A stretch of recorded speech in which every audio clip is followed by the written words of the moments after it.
जो भी घुसपैठियां हैं उसे बाहर जाना ही होगा। ये चुनाव पूरे बिहार से घुसपैठियों को खदेड़ देने का चुनाव। जिस सीमांचल में पीएम मोदी और अमित शाह ने घुसपैठियों को बड़ा मुद्दा बताया, उस सीमांचल में हुए स्पेशल इंटेंसिव रिवीजन में महज 40 लोग ऐसे मिले जो सिटीजनशिप साबित नहीं कर पाने की वजह से वोटर लिस्ट से बाहर हो गए।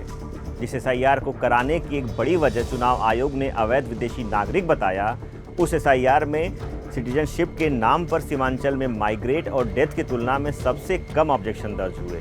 जिस एसआईआर को लेकर के अखबारों और टीवी डिबेट्स में खूब हिंदू मुस्लिम किया गया, उस एसआईआर के पूरा होने के बाद सीमांचल में 25 हिंदू और 15 मुसलमान मिले जो अपनी नागरिकता को साबित नहीं कर पाए। ये आंकड़े कहां से और कैसे निकाले गए, इन नॉन इंडियन सिटीजन के खिलाफ किन लोगों ने ऑब्जेक्शन किया और कितने लोगों ने अपनी नागरिकता साबित की, इन तमाम सवालों के जवाब देंगे। लेकिन उससे पहले एक ज़रूरी बात, बिहार में हुए स्पेशल इंटेंसिव रिवीजन को लेकर के द क्विंट लगातार अपनी कवरेज के जरिए उन तमाम ज़रूरी सवालों को उठा रहा है जो सीधे आपसे जुड़े हैं। लेकिन ऐसी खबरों को करने के लिए समय और संसाधन की ज़रूरत होती है। ऐसे में द क्विंट के मेंबर बनकर आप हमारी मदद कर सकते हैं, जिससे सच्ची पत्रकारिता की आवाज़ बची रहे। मेंबर बनने के लिए डिस्क्रिप्शन में दिए गए लिंक पर क्लिक करें। अब वापस अपनी स्टोरी पर आते हैं। बिहार में सीमांचल मुस्लिम बाहुल इलाका है।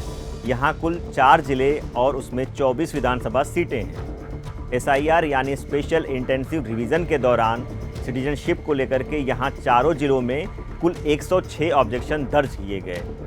ये ऑब्जेक्शन फॉर्म 7 के जरिए वोटर लिस्ट से नाम काटने के लिए दर्ज कराए गए।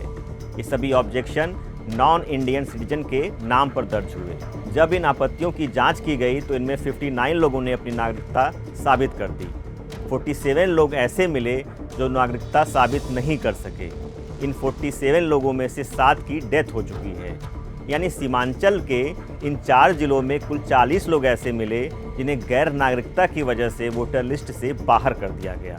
अब आते हैं दूसरे और महत्वपूर्ण सवाल पर कि किन लोगों ने नागरिकता को लेकर के इलेक्शन कमीशन के पास ऑब्जेक्शन दर्ज कराया। इसका जवाब जानने के लिए ये लिस्ट देखिए। यहाँ ऑब्जेक्टर और जिसके खिलाफ ऑब्जेक्शन किया जा रहा है दोनों एक ही नाम है। सीमांचल में नॉन इंडियन सिटीजन के नाम पर दर्ज कुल 106 ऑब्जेक्शन में से करीब 90% ऐसे नाम हैं जहां ऑब्जेक्टर और जिसके खिलाफ ऑब्जेक्शन किया गया है वह एक ही व्यक्ति है। यानी मैं भारतीय नागरिक नहीं हूं और मैं खुद इलेक्शन कमीशन के पास ऑब्जेक्शन करने जाता हूं कि मेरे खिलाफ कार्रवाई की जाए। इसमें एक और इंटरेस्टिंग फैक्ट देख लीजिए। इलेक्शन कमीशन के डेटा के मुताबिक जिन गैर भारतीय नागरिकों की मौत हो चुकी है उन्होंने खुद अपने खिलाफ फॉर्म 7 भर करके आपत्ति दर्ज कराई है। मसलन इस लिस्ट में एक नाम देखिए, वासुकी नंद राय का।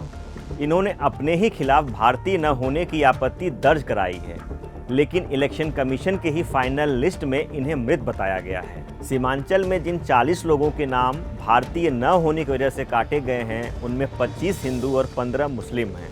अब आते हैं तीसरे सवाल के जवाब पर। एसआईआर के दौरान सीमांचल में सबसे कम आपत्ति नागरिकता को लेकर के दर्ज कराई गई। इसे इन आंकड़ों के जरिए समझिए। सीमांचल में वोटर लिस्ट से नाम काटने के लिए फॉर्म 7 के जरिए कुल 64,050 आपत्तियां दर्ज कराई गईं, जिनमें माइग्रेशन को लेकर के सबसे ज़्यादा 42%, डेथ को लेकर के 20% और महज 0.17% आपत्तियां भारतीय नागरिक नहीं होने की वजह से दर्ज कराई गई। चुनाव आयोग के आंकड़ों का विश्लेषण करते हुए करीब 14% ऐसे ऑब्जेक्शन मिले जिनमें मतदाता सूची से नाम काटने के लिए फॉर्म 7 तो भरा गया, लेकिन उनमें नाम काटने की वजह का जिक्र नहीं था। ये हम नहीं बल्कि खुद इलेक्शन कमीशन के आंकड़े बता रहे हैं। ऐसे में सवाल उठता है कि जब अन्य जगहों पर नाम काटने की वजहों का जिक्र है तो इन 14% आपत्तियों में क्यों नहीं? स्पेशल इंटेंसिव रिवीजन से जुड़े ऐसे कई सवाल हैं जिनके जवाब आना भी बाकी है।